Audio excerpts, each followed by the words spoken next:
Well, good morning, everyone, and welcome to this session of Administrator Issues and Updates on April 15th, 2025. County Administrator Gary Schmidt, would you please call the roll for us? Yes, Chair, thank you. Commissioner West is on his way, but not here yet. You do have a quorum present. Roll call. Commissioner Schrader. Here. Commissioner Savas. Present. Chair Roberts. Here. All right.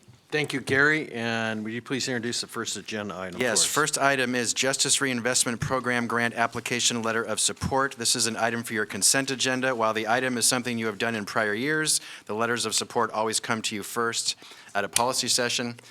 To present is Captain Chris Chandler from the Sheriff's Office, and it looks like Under Sheriff Brad O'Neill. This is a 30-second update. This will not take very long, so please just high level, what is this about? And then the board will ask you questions. Great. Good morning, you two. Good morning, Sheriff Roberts. Good morning, members of the board. I'm Chris Chandler, Captain of the Parole and Probation Division of the Sheriff's Office. I also serve as Community Corrections Director Community Corrections Director and Vice Chair of Local Public Safety Coordinating Council. So with only 30 seconds, what I would say is that we're looking for approval today to proceed at this time with a Justice Reinvestment Program grant. This application was developed collaboratively with partners across the county.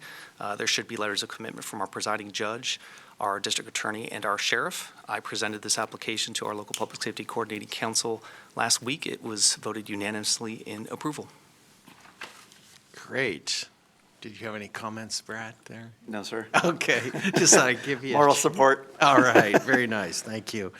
And so, colleagues, do you have any questions? Commissioner Savas. Yeah, so this is something we've done before, Yes. correct? I mean, Yes. what's unique is the letter of support. Correct. So there's no added cost or FTE or No. anything else like that? None. Yeah. All right. Yeah, I move to support the letter. Yeah. Thumbs up. And do I have a second? Yeah, second. All Okay. right. So Commissioner Savas has moved to approve the letter supported for the Justice Reinvestment Program grant application. Commissioner Schrader has seconded that motion. Any further discussion? Left and right, seeing none. Clerk, would you please call the poll? Commissioner Schrader. Aye. Commissioner Savas. Aye. Mr. Chair. Aye. Motion passes 3-0. Mr. Chair. Thank you both again, and I appreciate all the hard work that both of you guys do every day, so I want to extend that. And it sounds like the grant application will appear on our consent agenda for April 24th, and business meeting for our final approval. So I'll excuse you, and thank you very both for coming. Gary, what's next? Thank you. Next, a federal legislative update. We have Trent Wilson, Government Affairs Manager, and Tony Holoweski, Public and Government Affairs Director, and Mark Dedrick, who is with your lobbying firm of Summit Strategies, who's here in town, and will give you a quick update.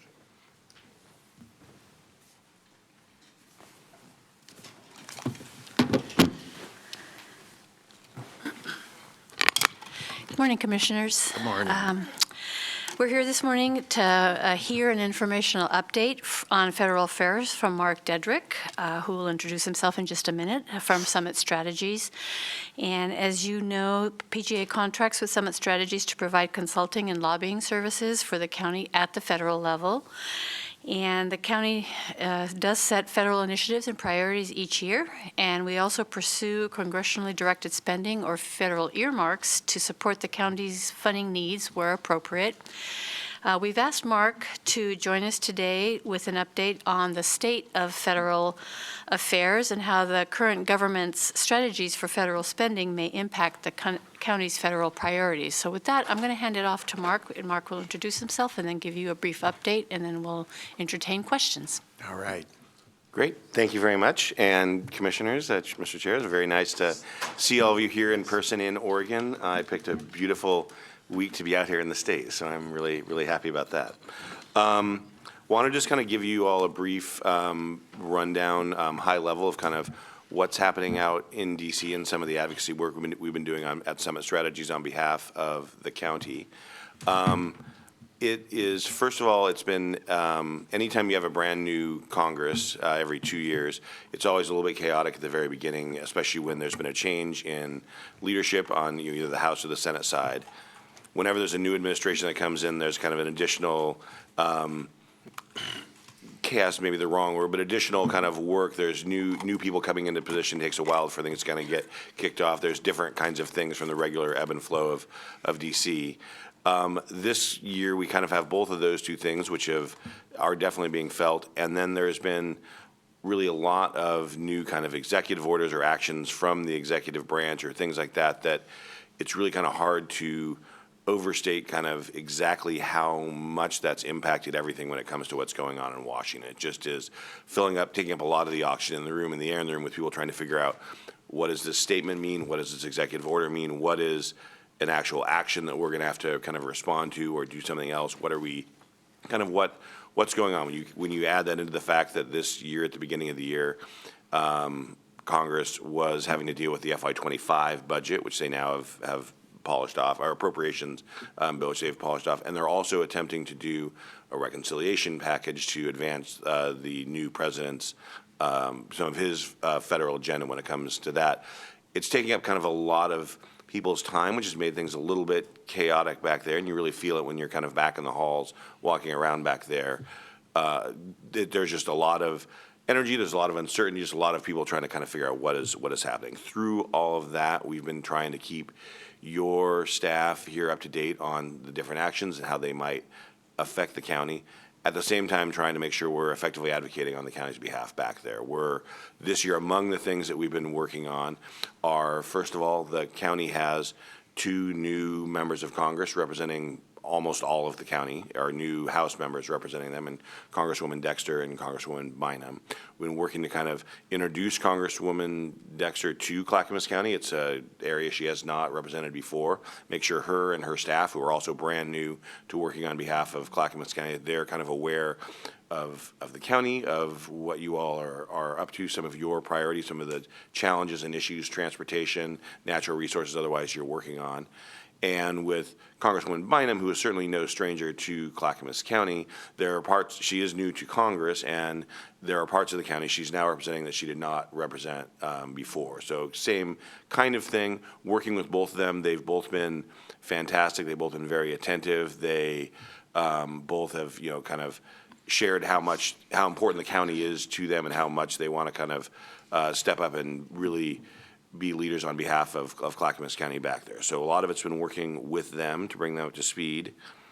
A lot of it has been working on your behalf, advocating for the county's appropriations requests, congressionally directed spending, earmarks, kind of whatever you want to call that there. There are 3 requests in this time. We're working on one of them, which was included in last year's budget, but when they went to a continuing resolution, the earmarks went away. A lot of members, that was included on the Senate side for the addiction resources, $2.5 million on the Senate side. Everyone, including Senators Wyden and Merkley, have indicated kind of they're giving priority to projects that were included last time if they're still priorities for the requesting entity. So I think I'm cautiously optimistic we should be in good shape on that request coming forward this year, but also working on behalf of the transit park and ride facility and on going up to Mount Hood to improve on transportation infrastructure up there, and the water infrastructure project to kind of boost housing production in Clackamas County. And then another thing that we've been working on as well on behalf of the county with both Senator Wyden, who has traditionally been a strong advocate on this issue, but also with our new Congresswoman Dexter, is secure rural schools and basically trying to increase, management and kind of production for timber on the national forests and the public lands here in the county, but also, provide that additional money for the county. Congresswoman Dexter is new to this issue, but she is on the House Natural Resources Committee, which this goes through, and she's expressed an interest in trying to. She picked that committee specifically because a big chunk of her district is federally owned, and she wants to take a leadership role on those issues as well. So, which I find very, very encouraging for her kind of coming right out to say that. And then Senator Wyden's been a long-standing advocate and champion on those issues and trying to work on that. So those are among the kind of priorities and the issues we've been working on. Look forward to any questions you all may have. And again, happy to be here talking to you all. Great. I think Commissioner West is first up. Thank you. Thanks, Chair. Good morning. Good to see you in Clackamas County, and it was wonderful to get a chance to meet with you when we were back in D.C. for NACO. I know the 3 of us had, I thought, a very productive and educational time learning about going into this new Congress. One of my concerns is in Maxine Dexter's, Congresswoman Dexter's, Representative Dexter's district is the Bull Run Bridge. That bridge is a 2 out of 100, which means it's failing. If it falls into the ravine, it completely cuts off population from vital services and resources and isolates them on the other side of the ravine. We have a lot of money we've raised to be shovel-ready. We have applied multiple times for some federal help to get us just right over the line there with the dollars. I find it to be critical infrastructure in a part of the district, that area that Representative Dexter has never represented before. So I'm really concerned about that piece of infrastructure. I know we talk about it often. I know Dan's in the room, and Dan's been working hard with his team at DTD to figure out how do we get this fixed. I think it's like the worst bridge in the state. I wouldn't be surprised if you drive over and you could see through it. I mean, it's pretty bad, right? So that's really critical for everyday lives, like real problems, local problems that have to get solved. And I'm wondering where that is in the process, and if the representative is aware of that, and if she's also aware of how her behavior impacts the ability to get bridges like that funded. So I can't necessarily speak to the second part of that question. That's not a conversation I've had with her. I know she definitely is aware of the project. I mean, it's been a top priority for the county for a number of years. We've spent a lot of time and effort, lobbying on your behalf and advocating on your behalf. I know the Congresswoman was in the county a couple weeks ago to tour some of those kind of more rural parts of the district, in which I think that the bridge was raised. I was not actually on that tour, but I know she's definitely aware of it. We've talked about it with her staff as well, as we've been educating them on the county's behalf about how important, the transportation projects we're talking about are 205, their Sunrise, and it's the Bull Run Bridge are the main priorities that we're talking about. And I know she's definitely very aware of that as a priority. And we're, continuing to make sure we look for opportunities to get federal funding for that project. And we'll keep working with your staff on trying to line up good opportunities in order to make that happen. I really appreciate that, and I know she's probably not going to watch this or our congressional delegation, but here in Clackamas County, we have to worry about bridges falling apart, filling potholes, and solving local problems, and political theatrics often hurts us here at the local level, especially going viral for all the wrong reasons. And we can't always control how federal elections go. They don't always go our way, but at the end of the day, we have to work on solving local problems and just getting to work. And sometimes we need to put the theatrics aside. Our congressional delegation has been very good at theatrics lately, but not good at solving local problems that we all have to wrestle with. And I would urge them that they would look at these issues and say, hey, my top priority is to my constituents to make sure vital things are dealt with, such as that bridge that could fall into the ravine any day here. And so I think that's probably would make your job a lot easier too if we're starting to build relationships and work in a bipartisan way to figure out how to do what's best for Oregonians. And this state's really struggling right now. And on tax day, a lot of us are feeling it and wondering where our money's going. So I'll leave it at that, but I hope they're maybe getting that message too. Thank you. Commissioner Savas? Yeah, speaking specifically to the bridge itself,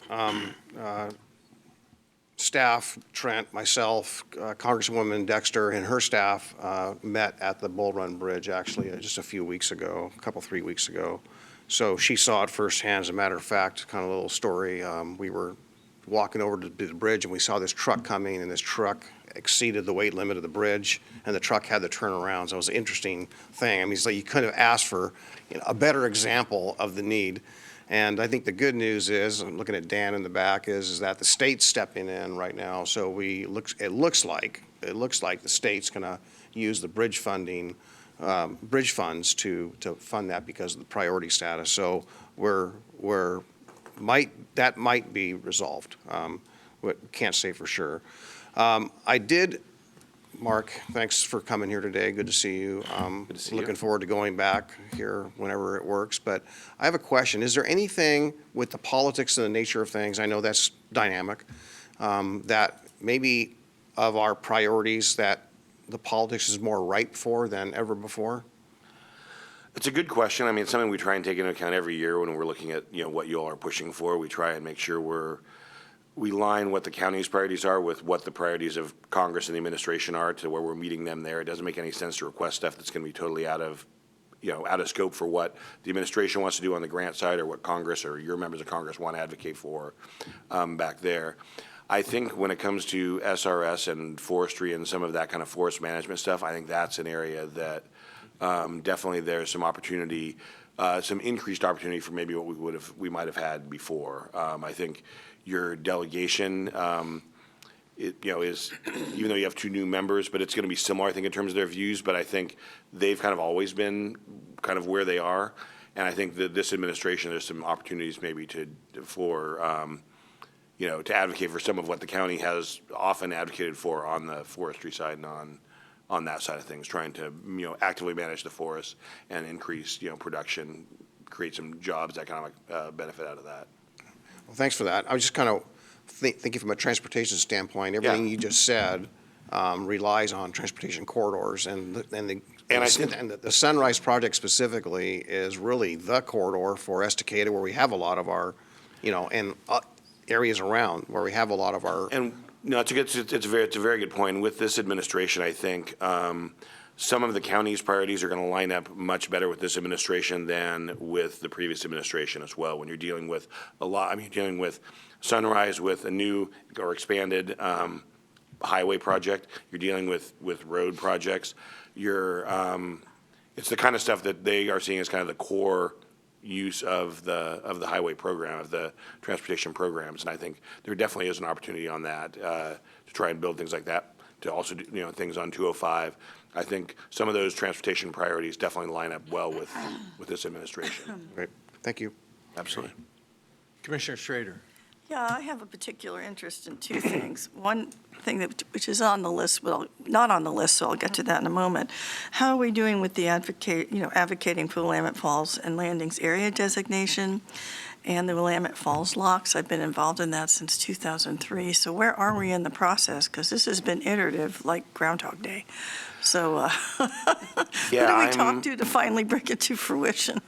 I think I've talked with some members of our delegation about talking about the Landings Heritage area first. I've been talking with members of our delegation about it. I think the commission advocating on behalf of that project, I think they're just kind of getting started to actually educate the delegation currently about where things sit there. When I was speaking to them last about this, was probably like maybe 3 weeks ago or so, just to touch base and make sure they were aware this was coming along. And I think people just started to do outreach to them. Now, some of that could be a disconnect between the state offices of some of our delegation and the federal offices, and they may have talked with the state folks out here, and it hadn't necessarily made it back to DC. Some of it has to do also with, again, we have two brand-new members who have a lot on their plate right now, and may not quite be up to speed. But I know it's starting to kind of trickle out. I know I've been in some meetings with folks from the commission or to talk about that. So I think things are kind of starting to percolate there, but I don't think that it's really kind of fully launched as far as an advocacy project there. And I know Christine Lewis is the chair of the Willamette Falls Commission, so I'll chat with her too. The other thing I'm noticing that, at least for me, with what I've been working on as an absence, is the reauthorization of WIOA, the Workforce Innovation and Opportunity Act. That is a huge piece for our workforce board.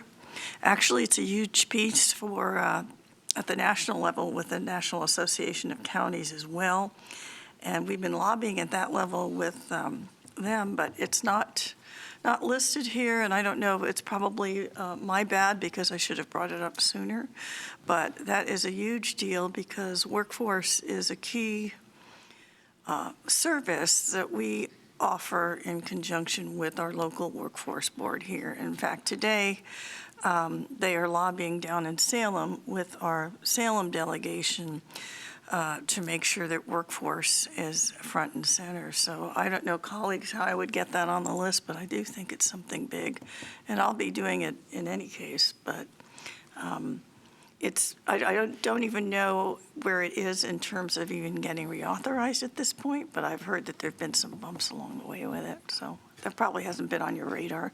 I just made a note of it. I'll look into kind of where that is in terms of on the agenda in terms of timing on reauthorization, and I'll get back. Yeah, I usually get updates from NACO, from the Community Economic and Workforce Development folks, and it does seem to be stalled, but it would always help other counties as well as me personally to get some more maybe leverage and have that one of our folks as one of our talking points. It's an important revenue stream for our local workforce board here in order to provide the matching services that need to happen, so. Okay, thanks. Thank you, Martha. Well, first, Mark, it's great to see you again, and I also want to thank you for all your hard work you do back in DC for us, and it has made a huge difference over the years. I know you've been doing this a long time, and we're really lucky to have you helping us at DC on critical funding. We've touched on a lot of the different fundings. I kind of wanted to get your opinion, kind of where you kind of see the health, housing, human services. You know, it is such a big function of this county. I actually met with Mary yesterday about $65 million through H3S is federal funding. She says about $27 million of that is kind of the health clinics, and about $38 million kind of the housing authority. And as you know, this board's really committed to drug and alcohol treatment and mental illness care along that way. And so how does it look for some of those funding in DC? It's a good question. I think we're waiting to kind of see a lot on that.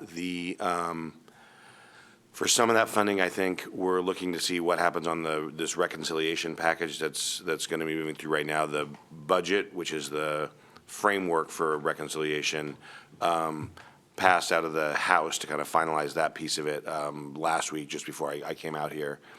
And they're now going to be putting together the pieces on kind of exactly what the specific cuts are, because that's just a framework that instructs kind of by committee how much in savings they need to find, or how much in increased revenue, or how much in increased spending that they're supposed to provide there. So we're kind of waiting to see there. And then they are working already, and they've started the process and working towards the FY26 appropriations.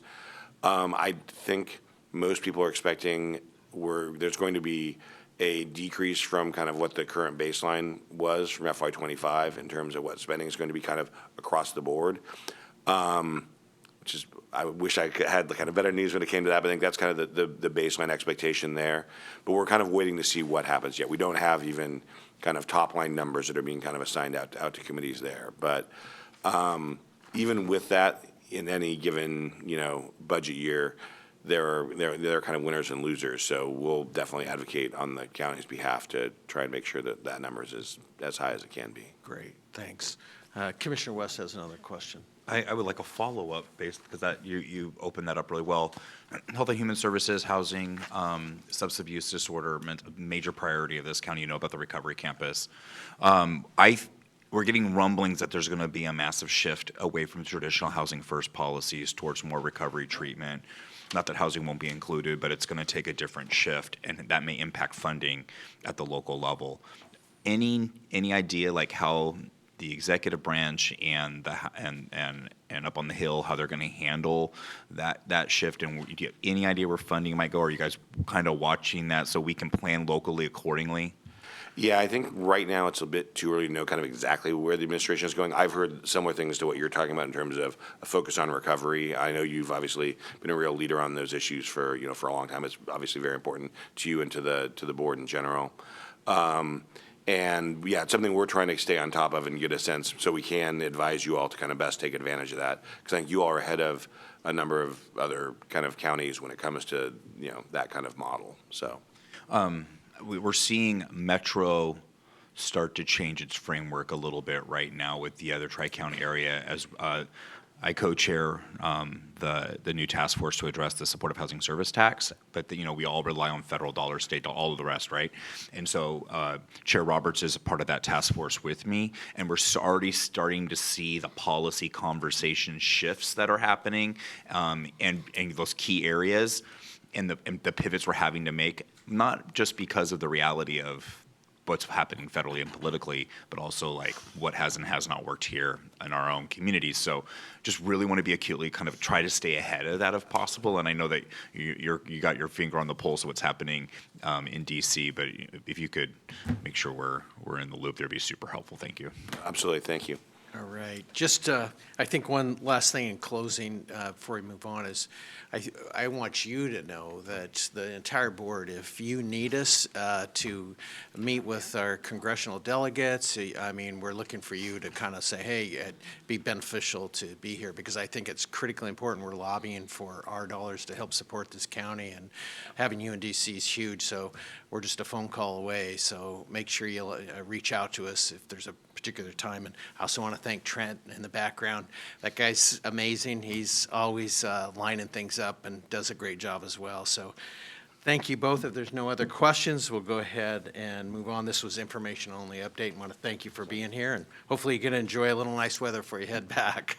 That's my hope. Thank you so much for having me. It's a pleasure to see you all and talk with you, and we'll definitely, working very closely with your staff on identifying when kind of best to use you all back in DC on Capitol Hill. So, All right. thank you so much. Thank you. Good to see everyone. Thank you, Commissioners. All right. Gary Schmidt, what's next? Thank you. Next is delegation of signing authority for the replacement county courthouse. This is an item on your consent agenda, but we wanted to brief you first and answer any questions you may have. Nancy Bush, County Operating Officer, will present. Go ahead, please. Good morning, Commissioners. As Gary said, we're looking for a resolution to have authority for either Chair Roberts or the county administrator to sign some documents related to the courthouse. In general, we have, as you know, we're going very quickly toward the opening, trying to get everything done and everything into the state so that we'll release the money, send it to us, and then obviously we'll be able to make the payment. This particular resolution will be, if you agree, will be on the consent on Thursday. There are 7 items here. I want to go through those really quickly to kind of tell you where we are in the process. A, B, and C, which is the amendment number 1 for the master funding agreement. And then there's also an amendment for it that is, there's 2 there for the master agreement of the funding. Those things are getting very, very close to being done. And hopefully we can get those by the end of this week. Amanda Keller has been working on those diligently. She's been working with the attorneys at the state. That is also true for number C, which is for Phase 3, and just some updates to that particular agreement. D, E, and F are all leases. Amanda's also been working on those. Right now they're in the hands of the state. And again, they've indicated they should be able to get those to us by the end of the week, so we can get those signed very quickly, hopefully next week, at the beginning of the week. And item number G is the transfer of furniture, fixtures, and equipment, which is what we call FF&E. We're just waiting right now for Project Company to send us some final numbers on that, so we can get that here, and we can get some information entered into that as well. We also should be getting the temporary occupancy tomorrow, which means we'll be able to move into the building. They had 1 inspection that was due today, and we expect to have that released by Oregon City tomorrow, which also plays into these documents as well. So we're here asking the commission to agree to the resolutions so that as these things come in, we can get them quickly processed and back to the state. All right. Thank you, Nancy. Commissioner Savas? Yeah, thanks, Nancy. I don't have any problem with this. It's pretty clear, but whether it's yourself or Gary that can answer the question, we had that kind of breaking news on Thursday, I guess, or the day before, which came to us on Thursday with regard to the funds that may or may not have been Right. provided for. So is there any update on that? Yes, there is. So some of the documents that you're seeing here, we have been closing that gap. One of the things that everyone knew a year ago that they wouldn't do Redland Road in 213. So that's been now clearly stated in the document, so it's not confused with some other items where it looked like it was encompassing so many other things. And then there's one more item that we're closing the conversation on as well, which I think we're there. Amanda and I just talked earlier today, and I think we're there, which includes like the parking lot and some other items that are outside of the 4 corners. So if we're not completely there, we're very close. So that question of whether or not the parking lot, which was $2-3 million we were expecting from the state, roughly? Yeah, I think it's around a $6 million project, so yes, 50% would be. Okay, about 3 million. Okay. So yes, the language, we're looking it over again today, but the language for the way we read it, it would be included and it was considered as part of Okay. the project. So, okay, well, again, aside from this, I guess I'm just looking at, just help me better understand, if we do indeed get occupancy tomorrow, we've still got that big payment to make to the contractor or the. Correct, to Fingate, that's Yeah, correct. which is a state payment, right? The state payment. So it's not a state payment. The state actually sends the money to us. It's our payment. Okay. Okay. But we have to get the dollars from the state for the project in order to make that payment. Okay. And so we have all those funds lined up with the exception of maybe a little bit more to make that payment. Is that correct? I'm just trying to better understand the milestones and the day of So I opening think and that some of those payment. questions are best for probably Elizabeth Comfort as well, because she's been working with several people on that, including the individuals that we worked with when we first put everything together, which is Jim Ziegler from Rebel. But my understanding is, yes, that we should have most of that, if not all of that payment coming in from the state. But again, I would suggest that that's a conversation you have with Elizabeth Comfort. I'll answer it now. We believe we're going to close this gap, and if not, I'm going to come back to you ASAP, and we're going to need your help to fix it. That's the answer. Okay. We'll keep you posted. Right, thank you. That was the key thing. Thanks. Any other questions? I have a Oh, quick go ahead, question. Martha. So could you explain why there's a gap, a potential gap at this point, Gary? What's going on with that? Gary, I'm sorry. she was wanting to know. Why the potential gap? I thought it'd be We're interesting. really not talking about this publicly, Commissioners, because there's a lot of attorney-client privilege information. Okay, got it. Disagreement. Sorry. Just I don't want to you talk have about to this go into- publicly because of attorney-client privilege, but there is a disagreement, a misunderstanding with the state of what they would pay half the cost for, which was Okay. impacting our milestone payment due here in 3 weeks. Okay. As Nancy mentioned, we think we've gotten it closed, if not entirely resolved, but we're not there yet. I'll keep you posted. Okay, thank And you. if there's still a problem, I will have you call the governor or whoever it takes to resolve this in 3 weeks. Thank you for your patience. Okay, All right. great. You're on it. So kind of getting back to kind of the issue at hand regarding this authority agreeing to the resolution, it looks like we don't, there'll be action on it Thursday, so is there kind of a consensus to move it forward? Yes. All right, I think that's all we need, so thank you very much. So to be on the consent agenda on our business meeting on April 17th for our final approval. Thank you, Nancy. Thank you. Gary, what's next? Thank you. Next, septic and on-site wastewater fee correction. Dan Johnson, Director of Transportation and Development, will present. There's a memo in your packet. Go ahead, Dan.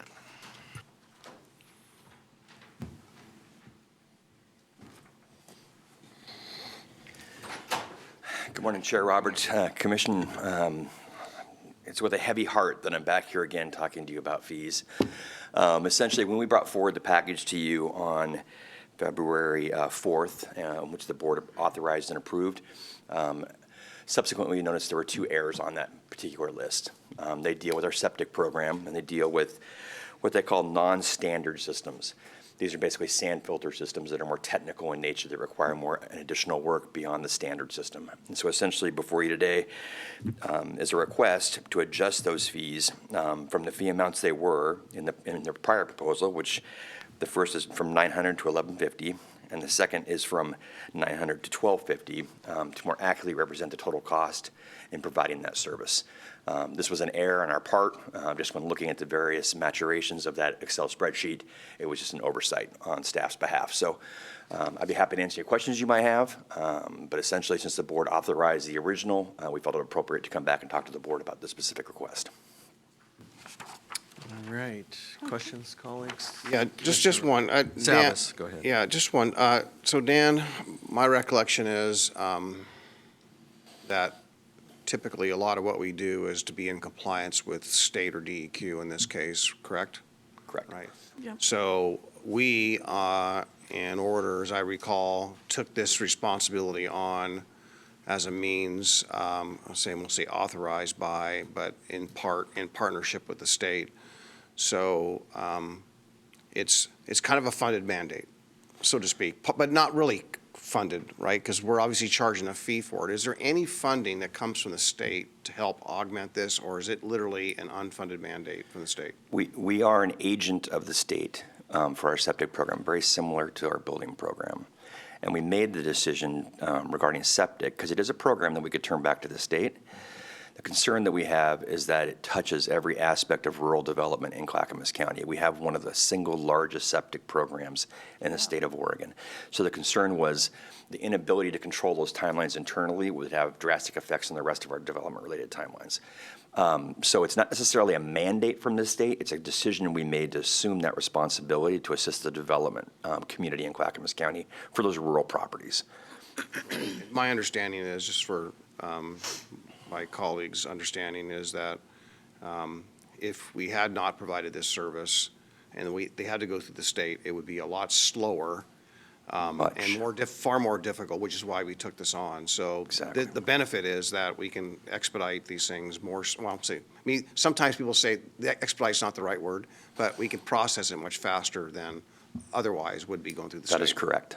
All right, understood. Thank you. Yep, thank you. Other questions? Nope. Looks Accept the good. motion, or? Okay. So I move we accept the fees as stated. Is that adequate? enough? No, please read the motion in your script, Commissioners. Where, I'm looking for it. All right, Right here. thank you. Okay. I move we authorize the correction of the two proposed fee amounts for the septic and on-site wastewater program. Second. Thank you, Commissioner Savas. So Commissioner Schrader has moved to authorize the correction of the two proposed fee amounts for the septic and on-site water, wastewater program. Commissioner Savas has seconded that motion. Any further discussion? Getting around, I see none. Clerk, would you please call the poll for us? Commissioner Savas. Aye. Commissioner Schrader. Aye. Mr. Chair. Aye. Motion passes 3-0, Mr. Chair. All right, thank you. Thank you. And Gary, what is the next item? And thank you, Dan. Thank you. Next, Advisory soon. Board. Advisory Board and Commission appointments. Andrew, go ahead, please. Chair, the first of two advisory board appointments to consider today is the Mental Health and Addictions Council, which is staffed by the Health, Housing, and Human Services Department, and currently has 5 openings on their commission due to term expirations. 21 members are allowed with 3-year terms. Recruitment opened to the public on December 12th, 2024, and closed on January 31st, 2025. Through this recruitment process, 7 applications were received and 4 are recommended for appointment. 2 applicants are new and 2 are currently on the council. The recommendation is as follows. Bo Brinson to a 2nd term ending 2027. Catherine Legiel to a 2nd term ending 2028. Ray Gordon to a 1st term ending 2028. And Adam Kaba to a 1st term ending 2028. The board could select other candidates or require further recruitment, Mr. Chair. All right, thank you. Colleagues, any questions? And I'll look around to entertain a motion. I move we approve the appointment of Bo Brinson, Catherine Legiel, Ray Gordon, and Adam Kaba to the Mental Health and Addictions Council. Second. Seconded by Commissioner Schrader. So Commissioner Schrader has moved to approve the appointment of Bo Brinson, Catherine Legiel, Ray Gordon, Adam Kaba to the Mental Health and Addictions Council. Commissioner Savas has seconded that motion. Any further discussion? Seeing none, Clerk, would you do it again for us? Do the poll? Commissioner Savas. Aye. Commissioner Schrader. Aye. Mr. Chair. Aye. Motion passes 3-0, Mr. Chair. All right, thank you again.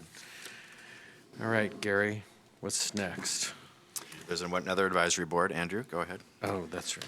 Chair, the second advisory board for your consideration today is the Clackamas County Service District Number 5 Budget Committee, which is staffed by the Department of Transportation and Development and currently has 1 opening due to the term expiration of a current member. 10 total members are allowed, serving 3-year terms. The recommendation is as follows. Kevin Bailey to a 2nd term ending 2028. The board could select other candidates or require further recruitment, Mr. Chair. Thank you.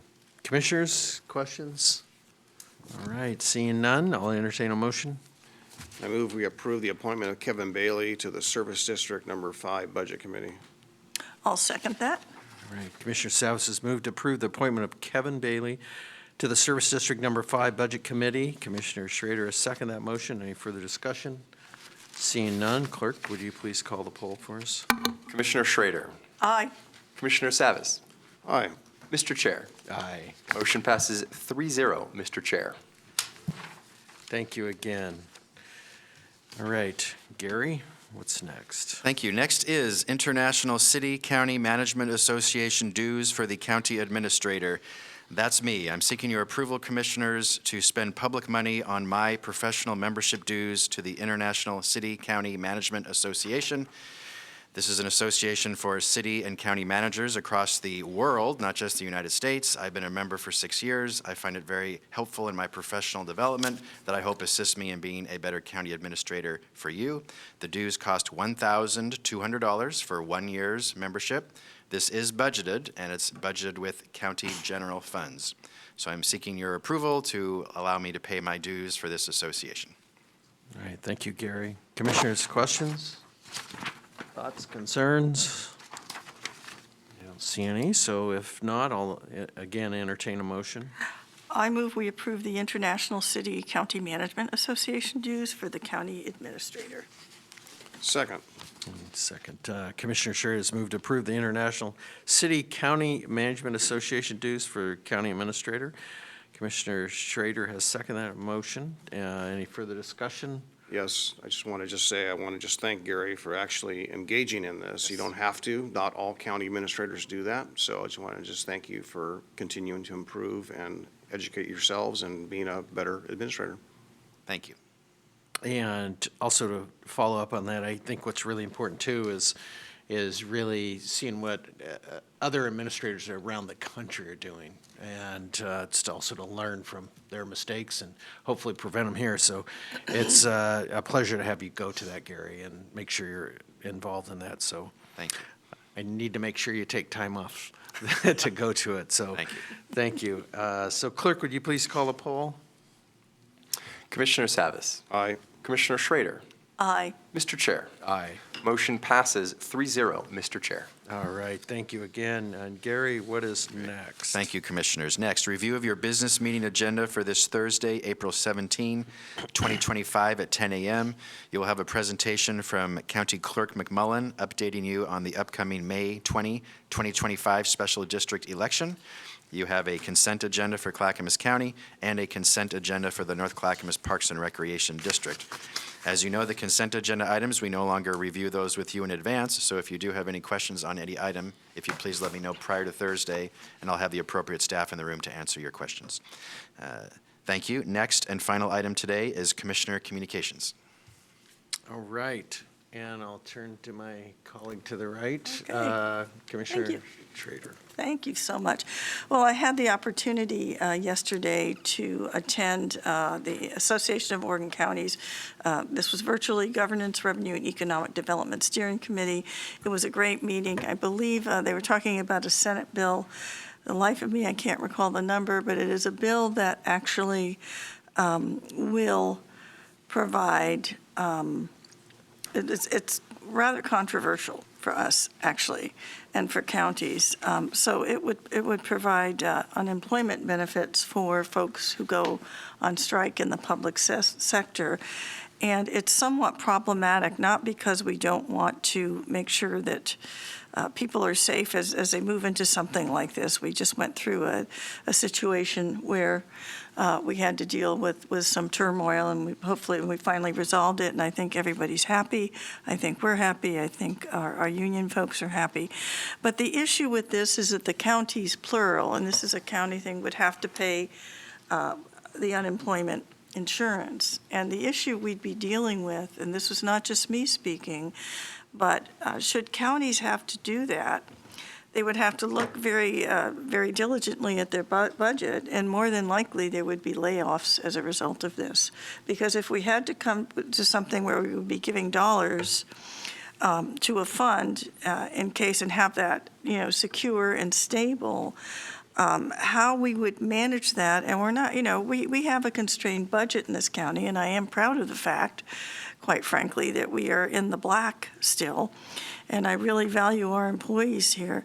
But the issue is, then if there are layoffs, what the state doesn't seem to get, if there are layoffs because of a constrained budget, because we're coming up with a whole new pot of money that we're going to have to manage, with layoffs, it would actually become a state function. Folks would have to go to state unemployment. But this is an issue, it's kind of one of the unintended consequences that everybody was kind of afraid to point out, and I kind of pointed that out, and people were like, thank you. Because it's not because it's an issue, but at this point in time, as I said, when it comes to money, when it comes to budgets, when it comes to where we can place dollars, it would just be another kind of unfunded mandate on the counties in a way. So basically, every single county in the state of Oregon is saying, please don't do this. We're in a constrained environment across the whole state of Oregon, and this could possibly not only put us in a hole, but actually result in job loss. And to me, job loss is the big thing, because we need every single person that works for this county to have a stable job. And normally, we really do a good job from our perspective, in solving union negotiations. We had a few bumps with one, but we've also been able to bring that to fruition. So it's a system that works, and I think the legislature pushing this forward is may sound good, but there will be unintended consequences. So in any case, I spent my time talking to them. The other thing that I will be doing this week, I will be attending the Workforce Talent and Development Board Executive Committee. We are the board that advises the governor on workforce policies. We recently just went through all our measurement metrics of what we want to see for outcomes with what we're doing in workforce. But we're the body that advises the governor on the policies, and WIOA and all of those other good things that are affiliated with workforce. I really enjoy doing it. I think it's an important committee. The biggest issue we have to get a little more attention from the governor. She's very focused on housing, but people can't have housing unless they have a good job. So working with her to get more attention into what it takes to match people up with jobs and get them into a living wage situation is extremely important. So hopefully they asked me to call her to see if somehow we can have a little more traction with making sure that as we move into housing that there is a workforce component with it. So that's been very interesting. And tomorrow I will be speaking at the, hopefully I'll be on time, Gary, for the business meeting, but it's our Clackamas Workforce Partners Board of Directors meeting tomorrow at the Sunrise Water Authority. They asked me to come in person. It's an in-person meeting. And I just had a meeting with our workforce board folks. It is, I'm going blank with her name, isn't this terrible? Have a senior moment, right? With Bridget Daisy and Brooke from Portland General Electric, and they are down in Salem today lobbying our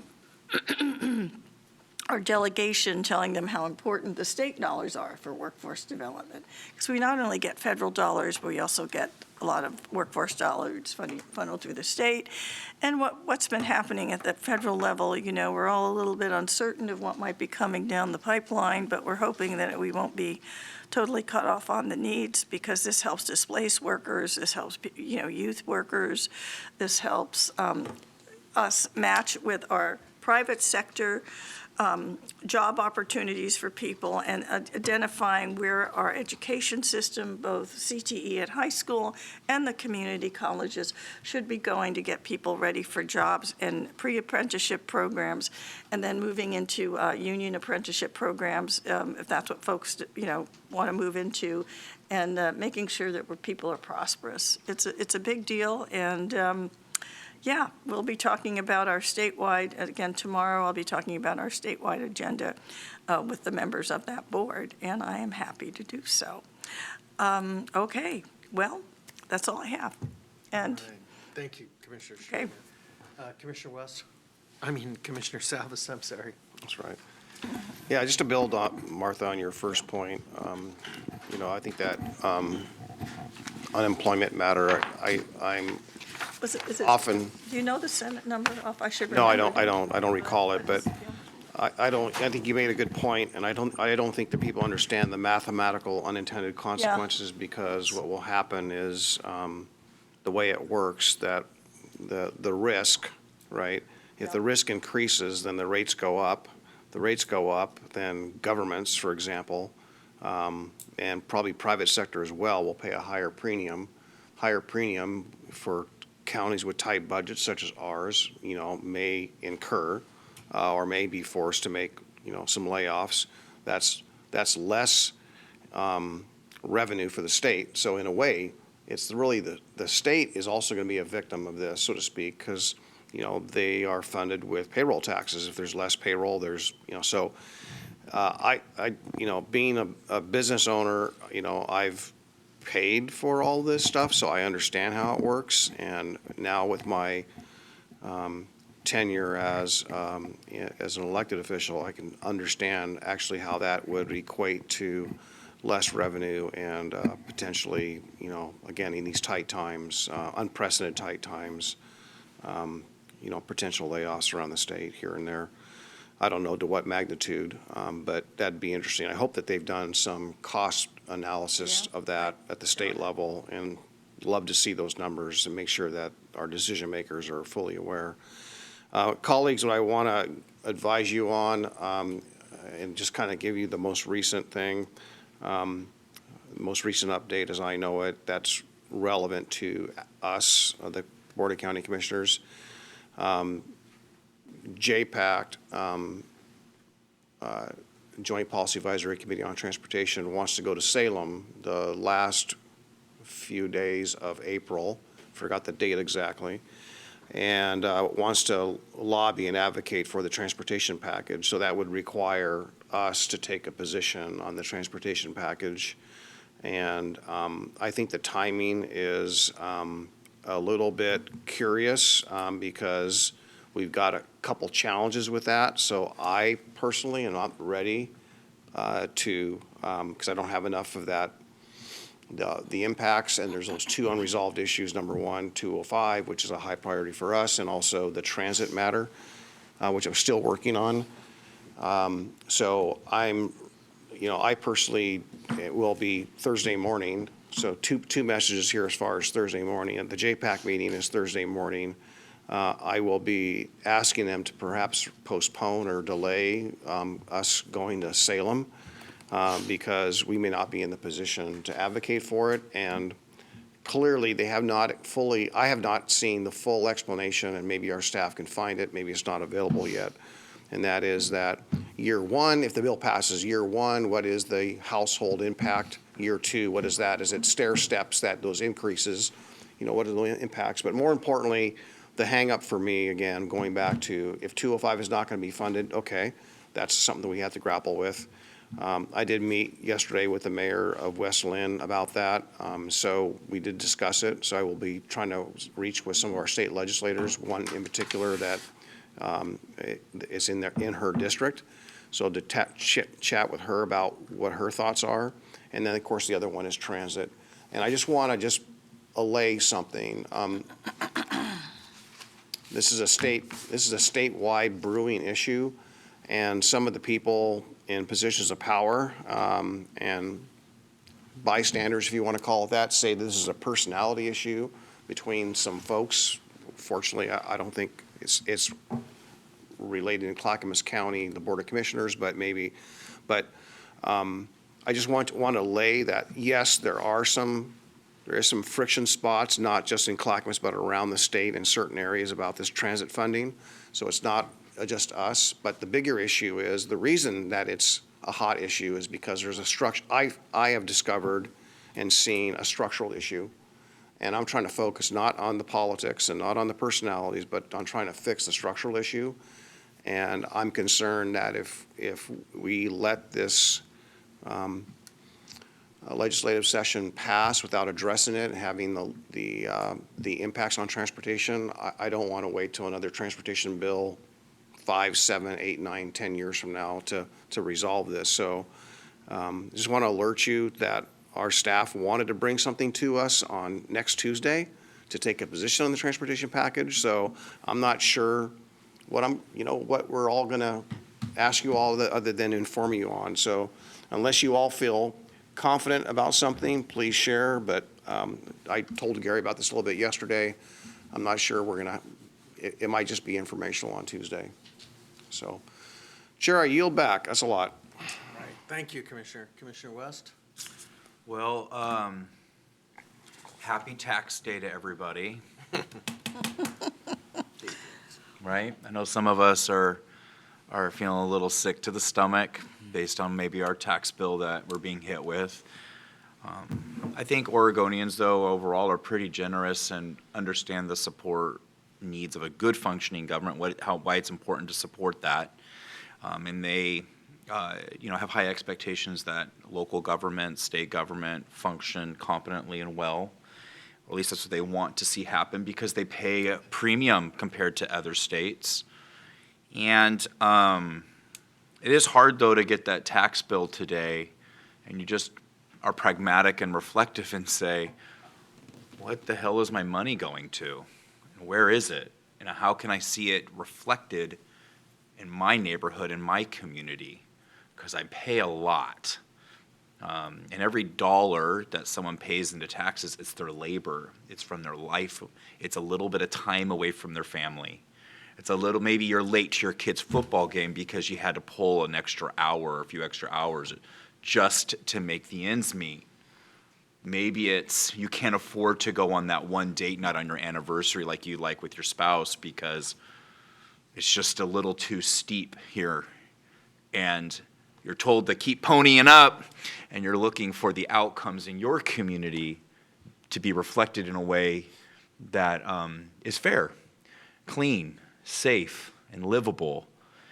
And all too often, I think the news has been clear, and we can see with our own eyes, that that has not been reflected in our communities. When we look at the state of things, or the broken window theory, I'm sure, Sheriff, you hear all about as in law enforcement, it is indicative of the health of a community. How much graffiti? Who's having to live on the streets? Is there economic opportunity and growth? Do you believe your children are going to be better off than you are in the place that you grew up? I can say as a father, I don't know if my son will be better off in Oregon than I have been. I don't think my parents had to worry about that when I was raised here, but I think I do have to be worried about that with my own son. Economic reports before this board a week or two ago about an economic doom loop, which is a very scary actual academic real term that should be terrifying us. We are bleeding population. Population in a representative form of government is power and access to resources. We are going the wrong direction. Many states are going in the right direction because they're leaving places like Oregon and going elsewhere, which is perplexing to me because you could look at a beautiful day today and there's very few places that can compete with us in the world on livability, especially on days like today. You can see every mountain, all the way from Mount Rainier. You can see St. Helens and its flat top. You can see Adams, and we love the front-facing part of Hood because that's Clackamas County.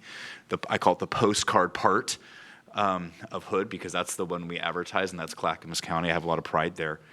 But despite all of that, being arguably one of the most beautiful states in the entire Union, places on earth, livability, temperate climate, gushing with natural resources and opportunities, we lag the rest of the country.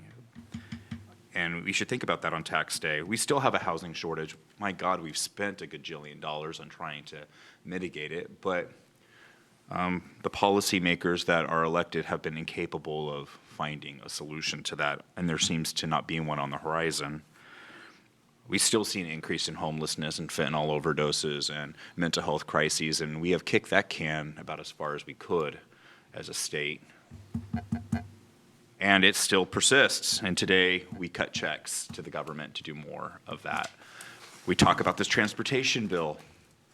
Wow, another giant tax increase on hardworking Oregonians. that hit them right where it counts, and I don't know if it's going to get any better because that's just for operation and maintenance. We're not even talking about the necessary expansion for a pro-growth idea. There's no pro-growth in Oregon. We seem to often be the petri dish for all the bad policy ideas that other states won't even consider, but we'll try them here, let us do it in Oregon. And then we wonder why we have this crisis. It's weirdly like a really somber day for me today when we get to cut those checks to the government and look about where our labor and efforts and time away from our family is going and our livelihoods, and to see if there's maybe one day going to be a better outcome for Oregon. I hope so. That's why we sit on this dais, but it's not an easy day for me. I'm a little grumpy and a little somber because we have to make some pretty hard policy shifts to go in a different direction. And be a little bit, actually be really bold if we're gonna right this ship. I just got a word from a close friend of mine, business owner, Clackamas County resident, very committed to public service.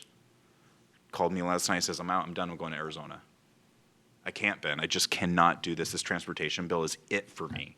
Like, I cannot do this. And like, we can get all wonky with policy, but like the real life impact and these people that make living wages and contribute to all of these great or supposed great ideas that politicians cook up in their think tanks or with their special interest groups is driving the lifeblood out of our state. And I'm just like, at the next day, cutting that big check to the government. So it's tough. So that's what I have to report. It's a little sad, but I think we have to keep that, as we go into budget week, we have to keep that into consideration. And I hope that we can do better. Well, Lots of love. and I think we are optimistic. I mean, I think that together we come really together to solve some really complex issues, and that's honestly what I think excites a lot of us here is kind of we come with different views, but we have really the opportunity to make some big changes. And kind of wanted to just a couple quick minutes. I did touch base with Jeremy Stevens. He's with MFR, Agent for Results. He's obviously been helping as we move towards the creation of our strategic plan. It was real positive. We've had over 1,000 people complete the online survey. We've had community meetings with mayors, and I'll provide some more information on that this Thursday, really all the outreach. But the one thing I wanted to also kind of publicly say is thanks to all of our policy advisors. Andrew, you're included in that big group. He's our clerk and he's our policy advisor, and they did an amazing job helping MFR in a lot of community group meetings to really, and it does start by listening. And I think that we're really identifying a lot of common themes, and I'm very excited to kind of have that come before the board, and we look at how we kind of set the course for the future. I think just in quickly kind of closing on this, I've been meeting with Mary Rama with H3S, and the federal dollars are a big concern of mine. We really do provide incredible service to those struggling with addiction and mental illness. And I want to thank those employees that work on those front lines of doing that. But with that being said, I think we also have to look at how we can step our game up even more. And I know people are working mega hours to do that, but I do hear constantly this sad concern of a lot of parents that their kids are struggling with depression or some type of mental illness or some addiction and feel like they're alone. And there are resources out there, but I also feel like we need to kind of figure out how we can step our game up a little more on that. And it's not that I'm not appreciating all the great work that people do. They do an amazing job, and I think we as leaders kind of need to look at, hey, how can we step it up in that area? So I hear that often, and it's just kind of makes me reflect constantly. It's like, hey, what can we do to kind of be there for people in need, and particularly our youth? So We'll have more discussions about that, also conversation with the Recovery Campus and those elements, but that is all for my comments today, and a big thanks to all the policy analysts, and if there's no other business or comments, this will conclude our meeting for today. Thank you.